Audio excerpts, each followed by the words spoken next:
Hey ho, Lydia Dupri here, aka the Heaux Mentor, and I mentor hoes. That's right, hoes. I feel like that was like off key. That's right, hoes. Much better. I haven't made a mentoring video in a while, and I don't know. I've not been particularly inspired by any hoe with a failing career lately. I don't know. I'm just not impressed. I don't feel like, oh my god, I must go in and save her. I don't know. Suggestions welcome.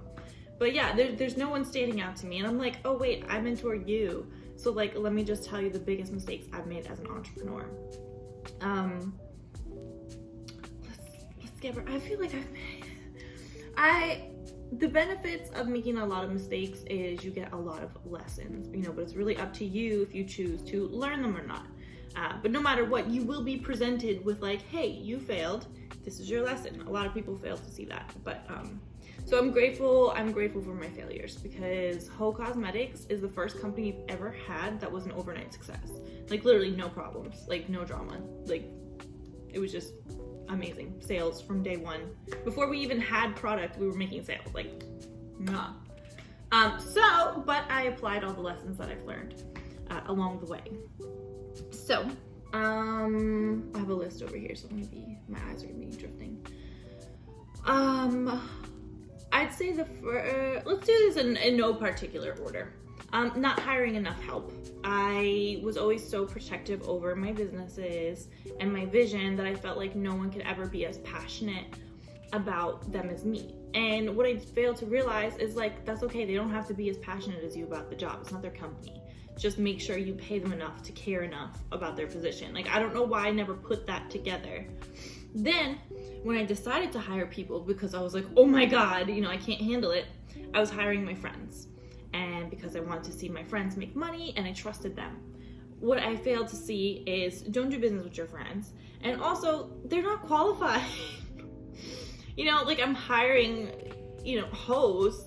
I'm thinking like, okay, I'm the Heaux Mentor, I'm gonna hire hoes. This is gonna be great. But at the end of the day, I hired with my heart and not my head. So with Heaux Cosmetics, I hired only with my head and picked people that are qualified to do what they do best, and that is help me. So, and we're growing. We just hired another employee, and we have some meetings, some international meetings coming up this spring. So yeah, everyone's on the same team and it's awesome. But like, I had to let go enough to hire people that could help me. So I needed to ask for help, and I needed to look in the right places. Not taking care of my health. I used work as a distraction from my health problems because I was suffering from an autoimmune disease, and I was just kind of like, okay, I could just drink a lot of coffee and be fine. And what happened is my weight ended up fluctuating. I ended up losing a ton of weight from just working too hard and forgetting to eat. Then I started gaining weight because I was stressed, and then my breast implant illness got to a point where I was just looking like physically ill, and like people noticed like she's not looking so great. And I waited till the last minute to remove my implants, and luckily, that changed like my entire way that I do business because my health improved. But I had ignored it for years. Like even when I knew I had breast implant illness, I was like, one day when I'm not busy with work, I'll do it. But again, I failed to realize that my health was critical to my success, and I can only imagine how much more I would have achieved if I would have taken them out sooner. I took my implants out the same week that I launched Heaux Cosmetics. I really waited to the last moment to do it. So I wish I would have done that soon enough. Another problem I've had is growing too fast without taking time to stabilize. And with the Heaux Mentor brand, I was just busting out videos, books, programs. I have, all these programs, and then the merch. I feel like the merch is what really killed me because I was just so excited to have merch and make designs. It was like a space for me to be creative, that we're just turning out designs and doing all this shipping and all this stuff, and I'm not taking time to solidify my relationships with the people producing the clothing. And I failed to see that having those relationships are important, because when something goes wrong, you need to be able to make that call and be like, hey, like normally things are going well, like what's going on now? You know, like I wasn't able to keep up with that. And what ended up happening was me having to remove merch from my store because I could not keep up with it, because I did not make time to stabilize. I should have, you know, gotten the books out. Okay, cool. I know everything about ebooks. Great. Make videos. Cool. I know everything about videos now. But, you know, making membership programs and reoccurring billing, like that was really hard to keep track with. So we had to remove that. And I'll put those things back eventually. But because there was never time to stabilize, it just went up, up, up, and then went down. So, yeah, not proud of that one. But I learned. And that's why with Heaux Cosmetics, it's like we're introducing products like at a reasonable pace, like a quick pace, but not too fast where we can't manage it. Let's see. Another issue I'm so guilty of is pursuing a million projects at once and expecting them all to be successful and expecting me to have time to do it all. I mean, at the time, I had ratemy16.com, which was a failure on its own. Most people don't even know what that is, but it's like what started the pimp conspiracy theories about me. I was just trying to help. RateMy16, the Heaux Network, Swizness, Lydia Doll Cams, LydiaDuprat.com, the Heaux app, and I know there were some other things that I just had to completely axe.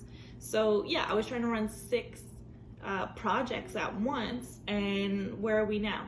LydiaDuprat.com and the Heaux app are 2 that made it. And the rest of those could have been really successful if I would have taken the time to pace myself instead of starting them all at once. I felt like such a pressure because, you know, mentoring in the community and people were starting to enterprise and draw inspiration from what I was doing, and I kind of felt like, no one can do this idea. I want to be the first person to do this, and I want to be the first person to do that. And I wanted to be the first at everything that I failed to, you know, ensure being the best at it. And Swizness is still up, but I just have not done enough promotion on it, and I think it's really important. It's like Yelp, but for businesses that will serve Heaux, and we prioritize businesses run by Heaux. Like, it's a great idea, but I never got the momentum I needed behind it to really make it a success. But it's still up, and I have hope for it one day. I think I just need to hire a team to make it real. Let's see. And there's financials. I've commingled accounts, and I've always been guilty of commingling funds. Again, it's like I have always historically been frantic with operating my businesses. I run off passion. I get so inspired where I'm like, okay, the business account's not open yet, so whatever, I'll just use my personal funds. And then, okay, well, it's still not working. Okay, well, screw that bank. We don't even need to use them. Let's just keep going. And then you get so busy that like that business account never opens. And you're commingling your funds between personal and savings, and, you know, and then when it comes time to do taxes, you know, which is a whole nother problem in itself. We're working on it now. It's like, then you want to avoid doing taxes because none of it makes sense. And that's a project in itself. So, you know, not prioritizing the root of the business, the financials of it has always screwed me up. It's screwed me up in every single business. And I don't know why I have not taken the time to learn until now. And I have an accounting team, and it's really nice because they figure everything out.